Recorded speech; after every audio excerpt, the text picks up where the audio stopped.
Telangana 10 TMC ನೀರು ಬಿಟ್ರಲ್ರಿ, ಯಾರು ಕೇಳಿ ನೀರು ಬಿಟ್ರಿ? ಡಿ ಕೆ ಶಿವಕುಮಾರ್ ಅವರೇ, ಯಾರು ಕೇಳಿ ನೀರು ಬಿಟ್ರಿ? ಮುಖ್ಯಮಂತ್ರಿ ಕೇಳಿ ಬಿಟ್ರಿ?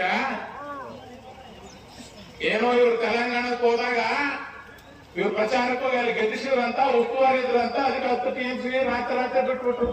ಅವತ್ತು 24ನೇ ತಾರೀಕು ನಾವು ಬಂದು ಗಲಾಟೆ ಮಾಡಿಲ್ಲಪ್ಪ ಅಂದ್ರೆ ಇನ್ನೂ ಬಿಡ್ತಿದ್ರು ನೀರು.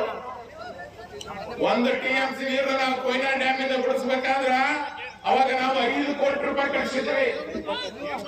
ಸರ್ಕಾರದ 5 ಕೋಟಿ ರೂಪಾಯಿ ಡಿಪಾಸಿಟ್ ಮಾಡಿ 1 TMC ನೀರು ಬಿಡಿಸಿದೀವಿ ಕೊಯ್ನಾ ಡ್ಯಾಮ್ ಇಂದ. ಈಗ 10 TMC ಬಿಟ್ಟಿರಲ್ಲಪ್ಪ, ಎಷ್ಟು ಸೇಂದ್ರಿ ಡಿ ಕೆ ಶಿವಕುಮಾರ್ ಅವರೇ? 1 TMC ನೀರು ಬಿಡಿಸ್ಬೇಕು ಲೀಗಲ್ ಆಗಿ ಅಂದ್ರ ಯಾವುದೇ ಸರ್ಕಾರ ಇತ್ತಂದ್ರು ಆ ಸರ್ಕಾರಕ್ಕೆ 5 ಕೋಟಿ ರೂಪಾಯಿ ದುಡ್ಡು ಡಿಪಾಸಿಟ್ ಮಾಡ್ತಾರ.